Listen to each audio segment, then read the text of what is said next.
사도행전 1장부터 7장까지는 예루살렘 교회를 가르칩니다. 사도행전 8장부터 12장까지는 유대와 사마리아 교회를 알려주고 있습니다. 이제 사도행전 13장부터 28장까지는 땅끝까지의 교회를 알려주는 기록입니다. 우리 그 중에 13장 오늘 1절로 3절에 교회와 선교, 더 구체적으로 말하면 안디옥 교회와 선교, 그렇게 말할 수 있습니다. 이제 하나님의 세계 선교 계획은 세계적 무대로 옮겨지게 되는 장면입니다. 팔레스틴을 중심한 예루살렘과 유다와 사마리아 교회, 기독교 선교 역사 1장부터 12장까지는 이제 그 넘어가지고 이제 세계적 기독교회로 그 체제, 그 신학, 그 성격, 그 범위가 확대되는 것이 13장부터의 내용인데 안디옥 교회로부터 출발됩니다. 우리는 안디옥 교회와 선교 문제를 먼저 생각해야 됩니다. 먼저 안디옥 교회는 이방 선교의 모체 어머니 교회였다. 13장 1절에 안디옥 교회에 하는 말입니다. 우리는 이미 사도행전 11장 19절 이하에서 안디옥 교회가 출생한 내용을 알았습니다.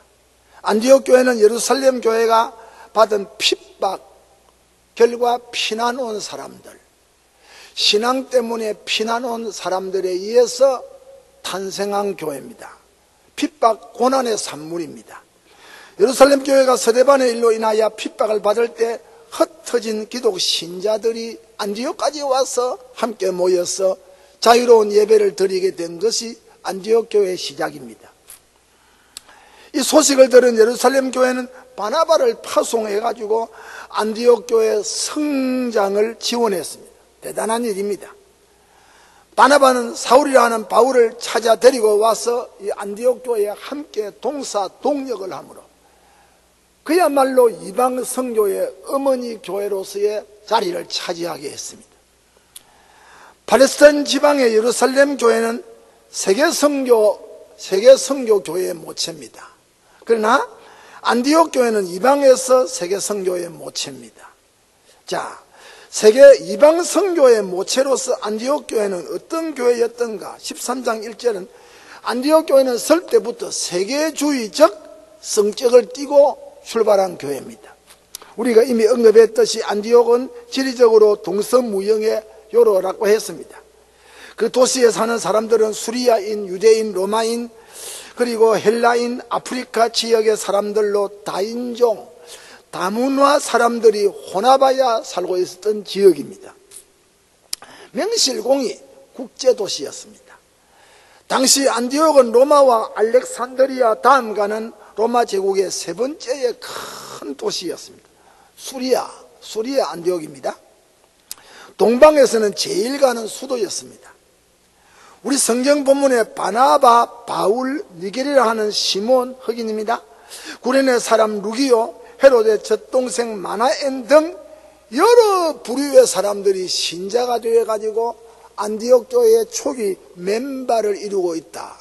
이 사실 하나만으로도 이 안디옥 교회가 출생할 때부터 국제성을 띠고 있었던 교회였다 짐작이 됩니다. 둘째로 안디옥 교회는 생동감이 넘치는 영적인 파워, 아주 영적인 힘이 있는 살아있는 교회였습니다.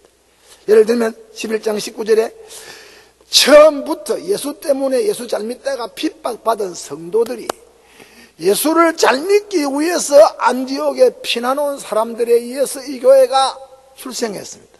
고난의 산물입니다. 십자가의 산물이었다. 또 그 결과 열심히 복음 전도 운동이 일어났습니다. 예수 믿었고 안디옥에 피난 온 사람들이 자기들만 모여서 예수 믿은 거 아니고 이제 유대주의 사고에서 안디옥에 사는 이방인들까지도 복음을 전하는 이런 전도 운동이 일어난 교회입니다. 또 11장 21절에 보면 회심자와 개종자가 유대인 가운데 개종자가 일어나고 이방인 가운데서 그리스도로 돌아오는 사람들, 그래서 이방인과 유대인들이 다 회심하고 개종해서 그리스도 안에서 한 형제가 되고 한 가족이 된 교회입니다. 또 11장 22절에 보면 바나바와 바울 같은 좋은 지도자, 옳은 지도자, 참된 지도자, 깨어있는 지도자, 살아있는 지도자, 겸손한 지도자, 십자가 구속에 불타는 지도자가 목회했던 교회입니다. 또 이 교회는 성경 중심의 교회였다. 11장 26절에 성경을 가르쳤다. 성경을 가르쳤다. 이때 성경은 구약입니다. 구약을 가르쳤단 말이 무슨 말이요? 오실 메시아 예수님의 예언에 집중하고 있었다. 또 이 교회는 11장 26절에 보면 세상 사람들로부터, 불신자들로부터 특수한 닉네임, 별명을 받았는데 크리스티아노스, 그리스도인이라고 하는, 세상 사람들이 안디옥에 나가는 사람들에게 이름을 붙이기를 그리스도인이다, 그리스도 당원이다, 그리스도에게 소속된 사람들이다, 저 사람들은 우리와 다른 사람들이다, 꼭 불신자들이 스스로 그런 별명을 붙여준 교회입니다. 불신자들로부터 그리스도인이라고 하는 별명을 받을 정도로 여러분 저들의 삶의 목적과 내용과 행동들이 불신자와 구별되었습니다. 저들은 11장 27절에 보면 예루살렘 교회를 위하여, 모교회를 위하여 사랑의 손길을 뻗는, 예루살렘에 흉년이 들었다는 말을 듣고 이 안디옥 교회가 연보를 해가지고 구제 연보를 모교회에 보내었던 사랑의 교회입니다. 주는 교회였습니다. 13장 2절에 보면 주를 섬겨 해서 뜨거운 예배, 섬긴다는 말, 이거 예배를 가리킵니다. 뜨거운 예배, 하나님을 향한 예배 용어입니다. 섬긴다는 말, 정규적으로 뜨겁게 간절하게 성경 중심으로 모이는데 열심하는, 모여서 하나님을 섬기는 예배 중심의 교회였다. 이 교회는 기도가 계속된, 기도가 일어났다. 13장 2절에 기도했다, 모여서 기도했다, 금식하면서 기도했다. 뭐 규례를 정한 것이 아니고 하나님 섬기는 열정에 사로잡혀서 보니까 밥 먹는 시간도 잊어버리고 아예 전력을 다하면서 기도했다. 이 교회는 성령의 지시를, 하나님의 영감을 감지할 줄 아는 영지작용, 성령의 지시를 받아서 바울과 바나바를 보내라고 하는 성령의 지시, 아주 영적 지시, 영지작용이 맹렬한 교회였다. 말하자면 핍박을 감수하고 있는 교회요, 전도와 회개와 신자가 증가되고 있는 교회요, 바른 지도의 말씀에 교육을 받는 교회요, 예배와 기도와 성령의 역사가 활성을 띠는 아주 영적으로 깨어있는, 살아있는, 움직이는 교회였다. 다시 말하면 그리스도의 구속에 감격하는 십자가적 교회였다. 속죄 은총을 즐거워하는 교회였다. 자기들의 무슨 육신적인, 감각적인, 기복적인 그런 바탕에서 열심을 일으킨 교회가 아니고, 여러분 그리스도의 구속에 감격하여 주님 앞에 기도하던, 예배드리던 교회였다. 생동감 넘치는 영적인 교회였다. 안디옥 교회는 영적 자원이 풍성한 교회였다.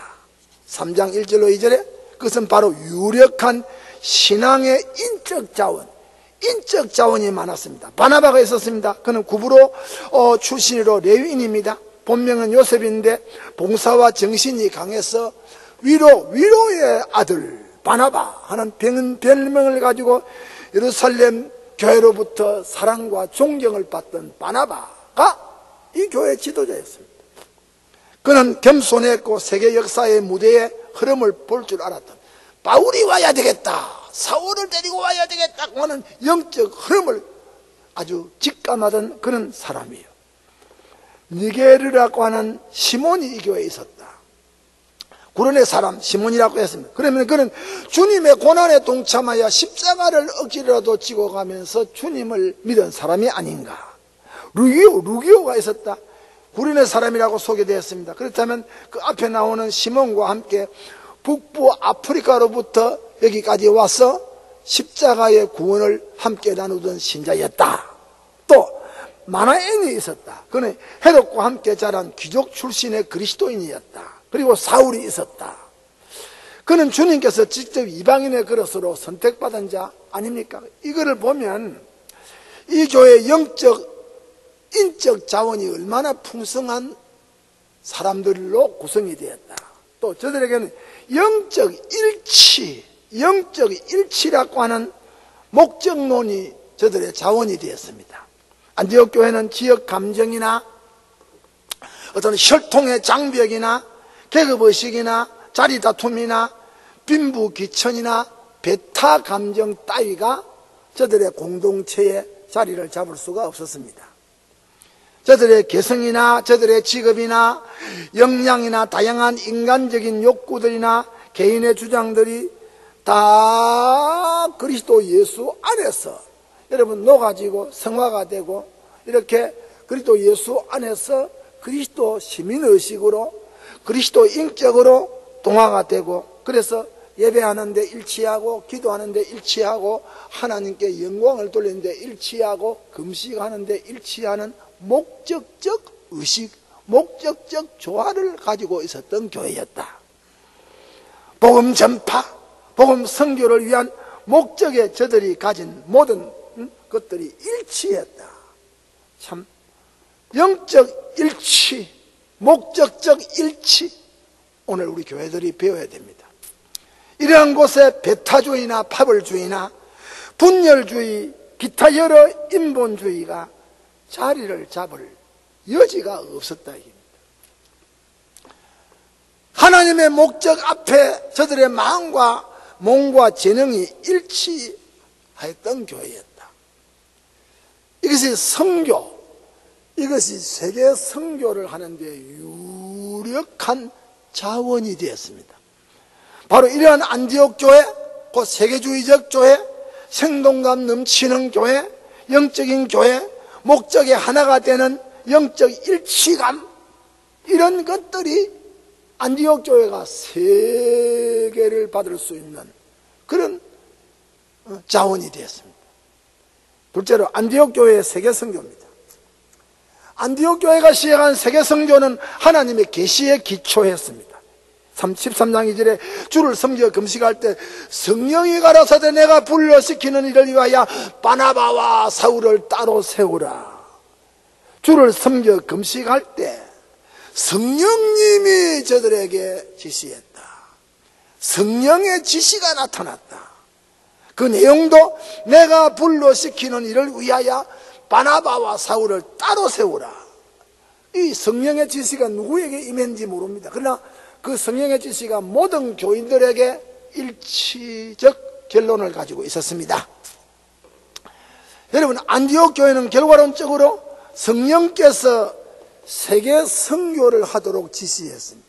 여기 온 교회가 그 놀라운 사실을 영감으로 느끼게 되었습니다. 세계 선교 계시는 성령입니다. 성령이 오순절에 임했고 성령이 예루살렘, 유다, 사마리아 교회를 성령이 주장했습니다.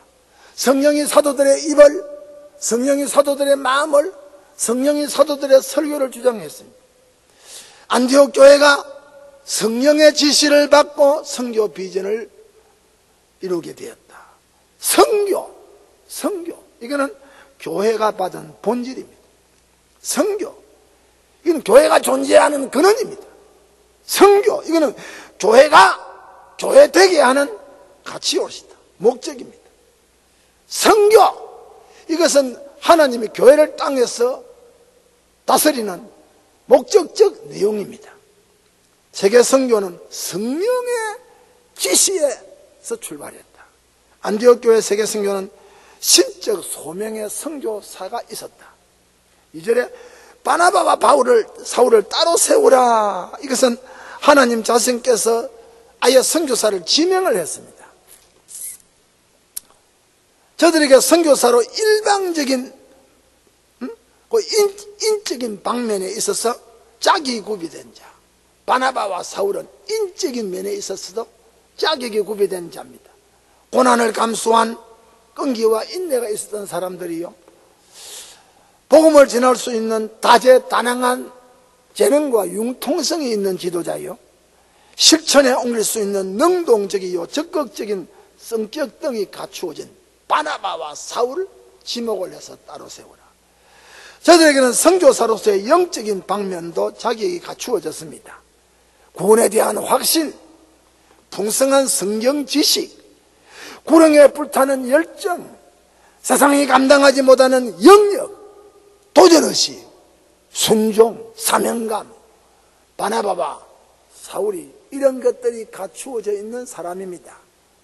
성령께서는 이러한 바나바와 사울을 따로 세우라 그랬습니다. 무슨 말이요?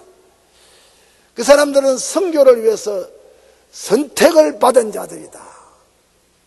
그래서 그 사람들을 임명한다. 그리고 선교사로 봉헌하도록 바쳐지도록 한다. 그런 내용입니다. 저들은 하나님의 선교사로 선택되었으니 교회는 그를 선교사로 임명을 하고 저들의 생애를 주를 위하여 바치도록 교회가 따로 세우라 그랬습니다. 안디옥 교회의 선교 회원은 전 교회가 선교 회원입니다. 이 말은 안디옥 교회가 바로 안디옥 선교회라 이 말이죠. 안디옥 교회는 바로 안디옥 선교회입니다. 선교 구성 인원은 전 교인이라 이 말입니다. 어떤 특수한 사람만 선교 회원이 아니라 교회 자체가, 교회 회원 자체가 선교 회원이라 이 말입니다. 이 중요한 원리는 지상에서 행해진 모든 시대의 경우 선교 운동이 그러했습니다. 선교는 어떤 특수한 교인 아닙니다. 모든 신자이냐, 그 교회 정회원이냐, 그럼 그 사람은 선교 회원이라 이 말이에요. 우리가 세례를 받고 하나님의 자녀로 인침받을 때 바로 우리에게 주어지는 자격 가운데 하나가 선교 회원 자격입니다. 교회가 선교의 원입니다. 이게 중대합니다. 이 땅에 주님의 교회는 바로 선교 운동 그 자체요, 주님 교회 자체가 선교 운동의 기지요 본부입니다. 교회 중심의 선교 운동이 하나님이 원하시는 선교입니다. 주님께서 계획한 선교는 교회를 떠나서 어떤 개인 중심이나 유력한 사장이나 어떤 특수한 회사나 특수한 그룹이나 그렇게 선교가 시작되는 거 아니고, 교회 자체가 어떤 회사도 어떤 그룹도 유력한 단체도 다 교회를 중심해서 선교가 이루어져야 된다. 교회를 떠난 선교는 사실상 수명이 짧습니다. 왜? 그것이 하나님의 뜻이 아니기 때문입니다. 사장이 회사의 복을 받기 위해서 우리 회사 이름으로 선교사를 보내겠다. 그 목사는, 선교사는 그 회사의 종입니다. 어떤 유력한 그룹에서 우리끼리 돈 모아가지고 선교하자. 그래서 자기들 마음에 맞은 선교사 보냅니다. 그 단체 오래 안 갑니다. 교회 중심의 선교가 아니면 그룹이나 어떤 개인이나 어떤 특수한 어떤 목적을 가지고 선교를 벌리는 일은 좋은 것 같지만은 오래가지 못한다. 공적 기관, 선교의 기관인 교회를 통하여 선교가 이루어져야 된다. 대체로 세계선교와 안디옥 교회의 세계선교는 교회의 임직과 파송으로 출발을 합니다. 3절에 이에 금식하고 기도하고 두 사람에게 안수하여 보내니라. 멋진 말. 공적인 파송입니다. 살그머니 몰래 아닙니다. 온 교회 앞에서 공적으로 금식하고 공적으로 안수하고 공적으로 파송했다. 먼저 금식하며 기도했다. 아주 목적적인 기도입니다. 선교 임직을 했다. 보내는 예식을 임직을 했다. 안수했다. 선교직을 부여하는 예식입니다. 안수했다. 그가 공인으로서 움직이는 자격을 입증하는 것이 안수로시다. 선교비 지출이 있었다. 우리 성경에는 보내니라 하는 이 말 사실에 안디옥 교회는 복음 전도자를 파송할 때 저들이 사용할 수 있는 선교 활동비나 선교비를 자연스럽게 여러분 감당했습니다. 저들은 예루살렘 교회가 흉년을 만났을 때도 자연스럽게 사랑의 연보를 보내듯이 바나바를 보내니라 할 때 아무것도 없이 빈손으로, 아닙니다. 교회가 저들의 교통비와 저들의 체류비와 저들의 모든 생활비를 책임지고 보냈다. 그런 내용입니다. 안디옥 교회와 선교, 교회와 선교, 이거는 불과 분리의 관계입니다. 교회 이코르 선교, 선교 이코르 교회. 교회는 선교 단체입니다. 복음을 전하는 공동체입니다. 안디옥 교회는 세계 선교의 센터가 되었습니다. 하나님의 선교 운동은 교회로 말미암아 시작이 됩니다. 이런 의미에서 이 지상에 자리 잡은 모든 교회는 복음 선교의 기지요 사령부입니다. 살아있는 주님의 참된 교회는 선교하는 교회입니다. 선교하는 교회만 살아남을 수 있습니다. 앞으로. 왜? 그 사람은 주님의 일을 하는 교회이기 때문에 겨우 자충족하는, 겨우 자기 교회 유지에 급급하는, 기도해야 됩니다. 자기 교회 유지에 급급하는, 기도해야 됩니다. 선교하는데 우리는 기도로 동참하고 또 물질로 동참하고 또 거기에 선교 인물이 있으면 선교 인물을 보내어서 따로 구별시켜서 파송을 하는, 노예와 총회를 통하여 파송을 하는, 교회가 직접으로 사람을 보내든지 교회가 간접으로 선교사를 보내든지 또 아니면 직접으로 사람을 보내든지 가든지 보내든지 본질적 사명은 교회가 지상에 존재하는 의미가 선교이다. 교회가 존재하는 존재로적인 목적과 가치가 선교입니다. 이것은 주님의 교회가 받은 최종, 최기의 특권입니다. 선교가 왕성할 때 교회가 부흥합니다. 선교를 하지 않거나 선교를 위하여 기도하지 않거나 선교를 위하여 연보하지 않거나 선교사를 양성하지 아니할 때 그 시대의 그 교회들은 쇠약 하였습니다. 모든 세계사는 교회가 받은 선교운동의 구심력이 되어야 됩니다. 이런 의미에서 안디옥 교회는 바로 안디옥 선교교회였다. 안디옥 선교교회였다. 우리가 이 사실을 정말 명심불망해야 됩니다. 살아있는 교회, 깨어있는 교회, 축복받은 교회, 힘있는 교회, 움직이는 교회, 나아가는 교회는 선교하는 교회입니다. 이 축복이 한국교회에 충만하기를 축원합니다.